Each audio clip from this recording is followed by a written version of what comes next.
O vento outonal trazia o cheiro da chuva pelo estacionamento do posto de gasolina Miller, nos arredores de Portland, Oregon. Marcus Webb, de 7 anos, pressionou o nariz contra a janela do velho Subaru da mãe, observando o mundo com a intensa curiosidade que levou a sua professora do jardim de infância a descrevê-lo como excepcionalmente observador nas reuniões de pais e professores. Mãe, posso comer um lanche? Perguntou Marcus com voz baixa, mas persistente. Jennifer Webb olhou para o filho pelo espelho retrovisor, os seus olhos cansados suavizando-se. Aos 32 anos, ela parecia mais velha. O tipo de exaustão que vinha de trabalhar turnos duplos no Providence Hospital como auxiliar de enfermagem, enquanto criava um filho sozinha após a morte do marido, num acidente de construção 3 anos antes.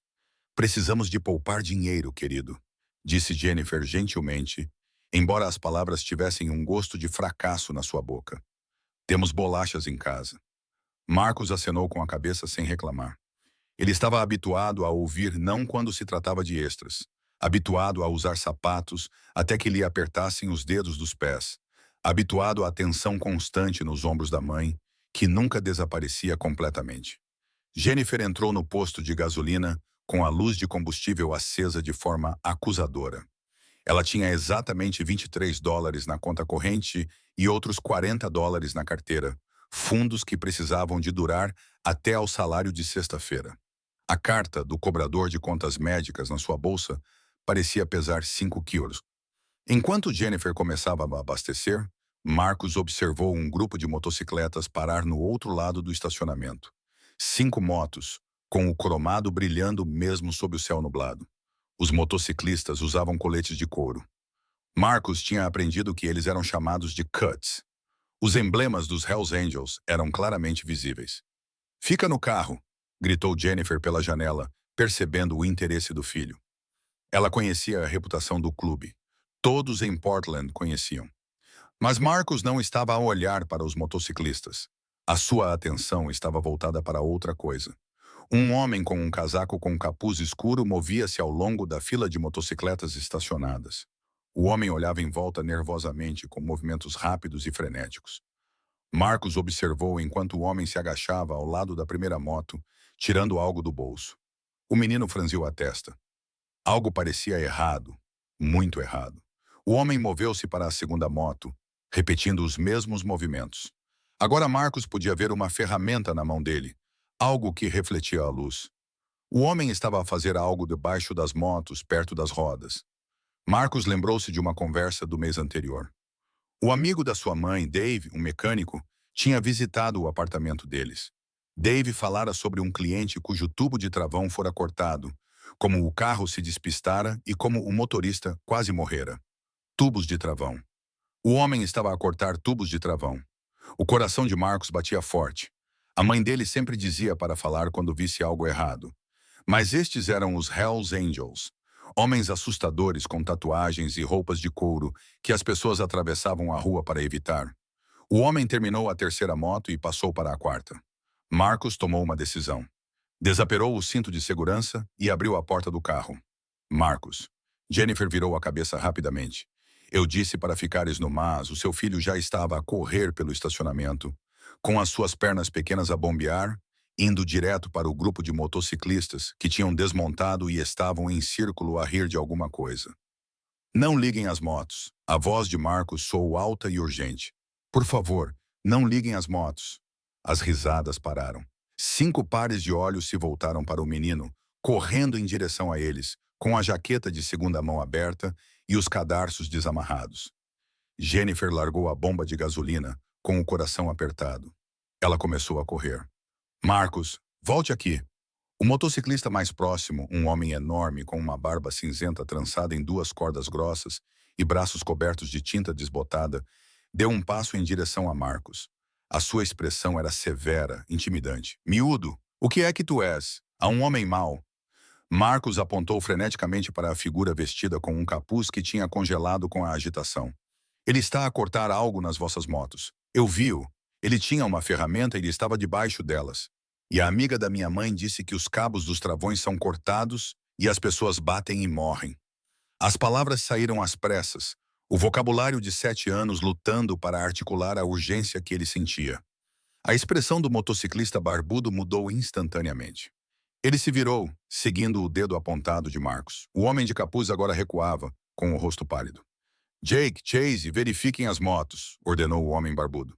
Tommy, apanhe aquele tipo.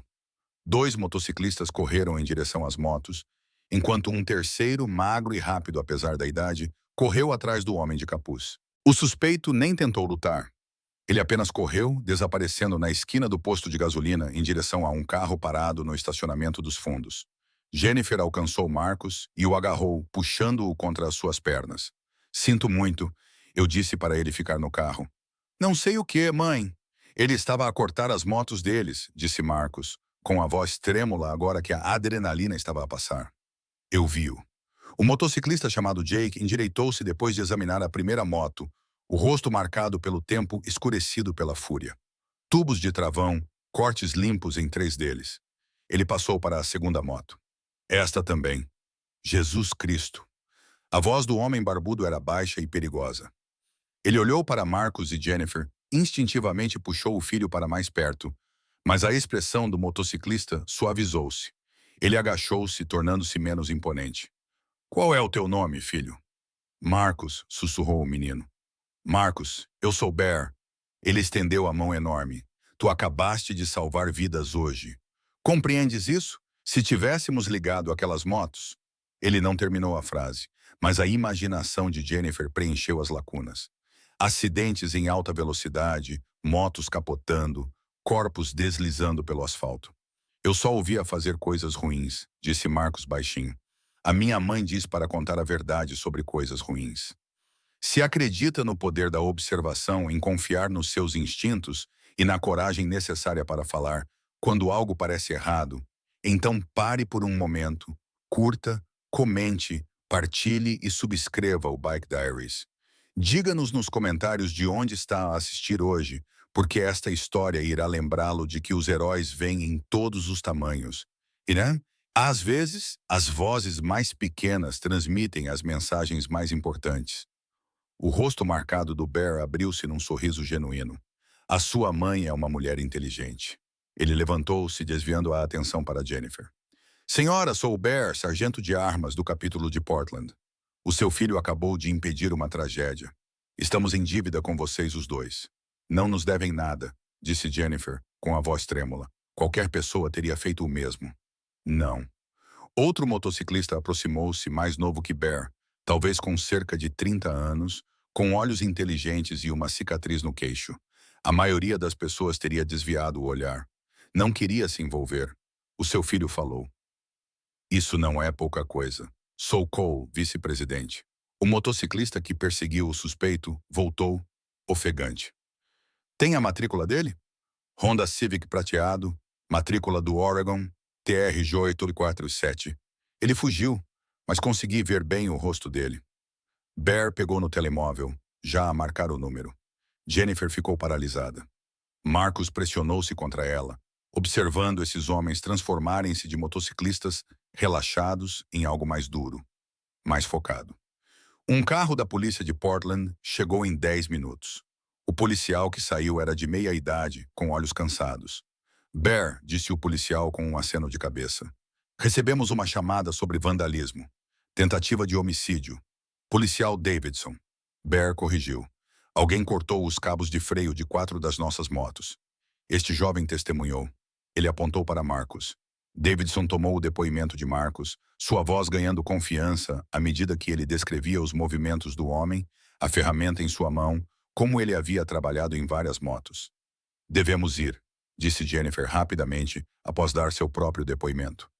Tem o que precisa, senhora. A voz de Bear a interrompeu. Seu filho é testemunha de um crime grave. Pessoas que cortam os cabos de freio não gostam de testemunhas. Compreende o que estou a dizer? Um medo frio invadiu Jennifer. Está a dizer que estamos em perigo? Estou a dizer que é uma possibilidade, Cole falou. O tipo que fez isto viu esta área. Ele pode não ter te registrado naquele momento, mas se for meticuloso... Jennifer sentiu o seu mundo a desabar. Ela não podia correr riscos, não podia ter complicações. Mal conseguia sustentar a sua vida como estava. Os olhos de Bear, perspicazes apesar de sua aparência rude, pareciam entender o que ela não estava dizendo. Há uma lanchonete a 2 quarteirões daqui, a Maggie's Place. Os melhores hambúrgueres de Portland. Deixe-nos pagar o almoço para você e seu filho enquanto esperamos os detetives. É o mínimo que podemos fazer. Marcus puxou a manga de Jennifer. Podemos, mãe, por favor? Jennifer olhou para aqueles homens fora da lei, pessoas que ela havia sido ensinada a temer. Mas Marcus acabara de salvar as suas vidas, e eles estavam a oferecer gentileza em troca. Está bem, ouviu-se dizer. Só enquanto esperamos. A lanchonete Maggie's era uma instituição em Portland, inalterada desde os anos 70. A empregada, uma mulher de 60 anos com olhos gentis, nem pestanejou quando 5 Hells Angels entraram com uma enfermeira de aparência cansada e um menino pequeno. O de sempre, rapazes, ela gritou.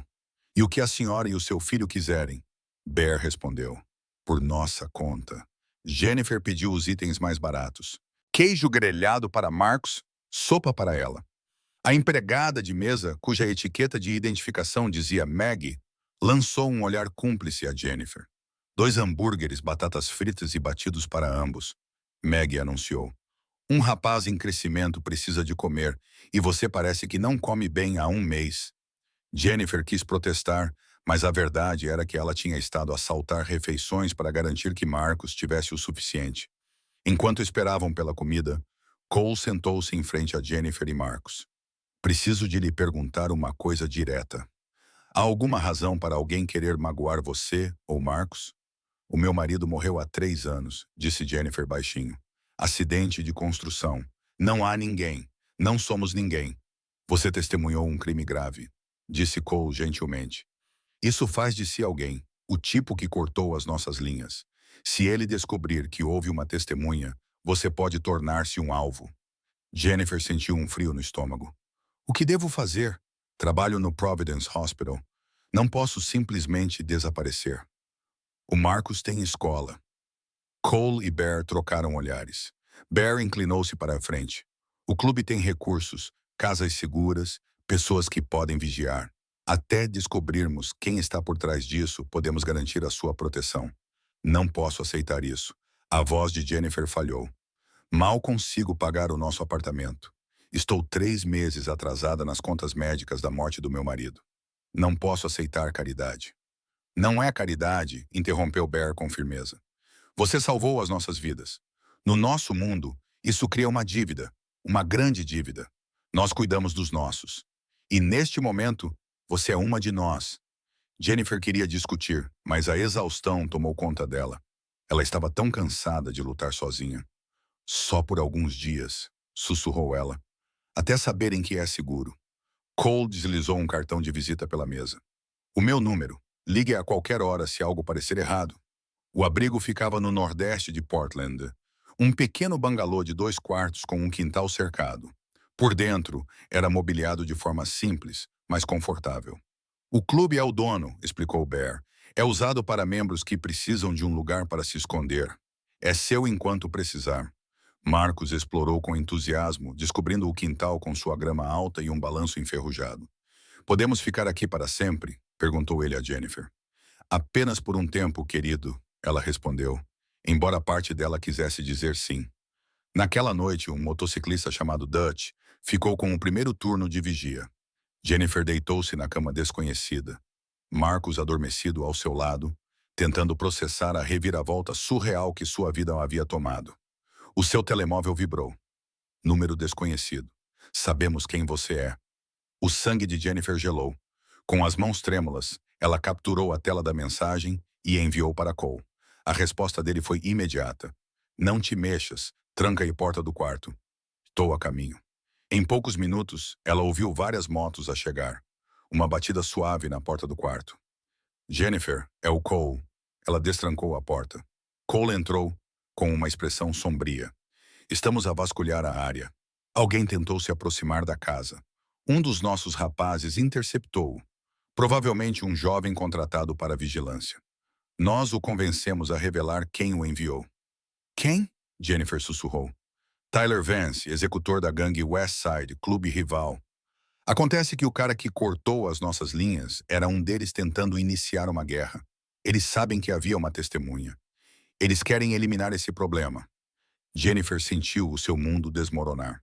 O que eu faço? Deixe que nós cuidamos disso, disse Cole com firmeza.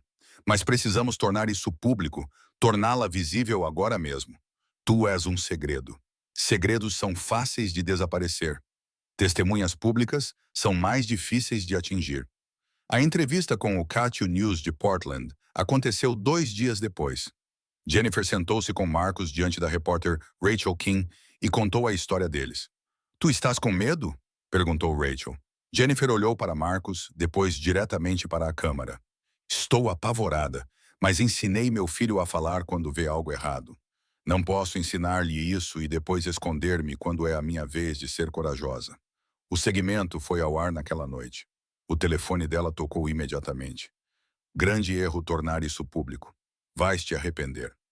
Cole documentou a mensagem. Continuem a enviar. Cada ameaça é uma prova. Tyler Vance foi preso 3 dias depois. As mensagens ameaçadoras, combinadas com o testemunho do rapaz da vigilância, foram suficientes para a acusação. O corte do sutiã tinha sido uma tentativa mal-sucedida de iniciar uma guerra territorial. Ele enfrenta uma pena pesada. O agente Davidson disse a Jennifer, o seu testemunho selou o caso. Você fez bem. Jennifer deveria ter sentido alívio. Em vez disso, sentiu-se perdida. A ameaça tinha acabado, o que significava deixar o abrigo e voltar para o apartamento que mal conseguiam pagar. O que acontece agora? Perguntou ela a Bear numa tarde, observando Marcus brincar no baloiço que os membros do clube tinham consertado. Isso depende de ti, disse Bear. A ameaça lá acabou. És livre para voltar. Não quero voltar, admitiu Jennifer. Aquele apartamento, aquela vida. Eu estava a afogar-me. E Marcus tem sido tão feliz aqui. Bear ficou em silêncio por um momento. Podes ficar. Não tenho dinheiro para pagar. O clube já votou. Bear interrompeu. A casa é tua, sem renda. Você cuida da manutenção, coordena alguns dos nossos eventos comunitários, campanhas de brinquedos, angariações de fundos. Torne isso oficial. Os olhos de Jennifer encheram-se de lágrimas. Por que fariam isso? Porque o seu filho salvou as nossas vidas, disse Bear simplesmente. Porque vocês são boas pessoas que passaram por momentos difíceis. Porque cuidamos dos nossos, e vocês são dos nossos. Agora, se esta história tocou o seu coração, reserve um momento para curtir, partilhar e subscrever o Bike Diaries. Trazemos-lhe histórias que provam que o heroísmo assume todas as formas, que a coragem não se mede pelo tamanho ou pela idade e que, por vezes, as vozes mais pequenas transmitem as mensagens mais importantes. Diga-nos nos comentários, já reparou em algo importante que os outros não viram? A sua história pode inspirar outra pessoa. 6 meses depois, Jennifer estava no quintal do que agora considerava o seu lar. A relva estava verde, bem cuidada. Os canteiros que ela plantara estavam repletos de rosas e margaridas. O riso de Marcus ecoava enquanto Cole o empurrava no baloiço. O homem se tornara parte integrante das suas vidas, cortejando Jennifer de forma lenta e respeitosa. As contas médicas agora estavam sob controle. Bear a colocara em contato com um advogado que negociara a redução da dívida. Ela ainda trabalhava no hospital, mas apenas um turno em vez de 2, porque o clube lhe pagava um salário modesto para coordenar os seus programas sociais. A reputação do capítulo de Portland tinha mudado. Ainda respeitado, ainda temido quando necessário, mas também conhecido como os motociclistas que protegiam uma viúva e seu filho, que organizavam a maior campanha de arrecadação de brinquedos da cidade. Mãe, chamou Marcus. Veja isso. Ele balançou as pernas no baloiço, indo mais alto. Jennifer observava o filho, agora confiante, feliz, sem mais os sapatos apertados. Ele tem bons instintos, disse Cole baixinho, ao lado dela. Herdou da mãe. Jennifer encostou-se nele, sentindo-se segura. Tivemos sorte. Sorte nada, respondeu Cole. Marcus foi corajoso. Tu foste corajosa e encontraste uma família num lugar inesperado. Família. Sim, era isso mesmo. Bear aparecendo todos os domingos com mantimentos, Maggie trazendo refeições, Dutch ensinando xadrez a Marcus, Cole se tornando a figura paterna que seu filho havia perdido naquela noite. Ao colocar Marcus na cama, Jennifer perguntou, Você está feliz aqui, querido? Super feliz, disse Marcus. Tenho você, Cole, Bear e todos os meus amigos e salvei pessoas, mãe. Isso é muito legal. Isso é muito fixe, concordou Jennifer, beijando a testa dele. Mãe, vamos ficar aqui para sempre? Jennifer pensou na pergunta. Para sempre era muito tempo, cheio de incertezas. Mas, por enquanto, eles tinham um lar. Tinham uma família. Tinham segurança e estabilidade e algo que se parecia muito com felicidade. Sim, querido, disse ela suavemente. Acho que sim. Lá fora, ela podia ouvir motos à distância. Aquele som que costumava assustá-la e agora significava família. Significava lar. Um ano atrás, Jennifer Webb estava a afogar-se. Agora ela estava inteira. Tudo porque um menino de 7 anos teve a coragem de alertar estranhos sobre o perigo e porque estranhos tiveram a honra de protegê-lo em troca. Obrigado por assistir. Se esta história o lembrou de confiar nos seus instintos, de falar quando algo parece errado e de nunca subestimar o poder de prestar atenção, por favor, partilhe-a. Inscreva-se no Bike Diaries para mais histórias que provam que os heróis estão em toda parte. A coragem vem em todas as formas. E às vezes, a pessoa mais pequena na sala tem o maior impacto. Conte-nos nos comentários o que você teria feito no lugar de Marcos. Às vezes, Jennifer refletia enquanto observava Cole e Marcos a jogar cartas na mesa da cozinha. A família encontra-nos das formas mais inesperadas.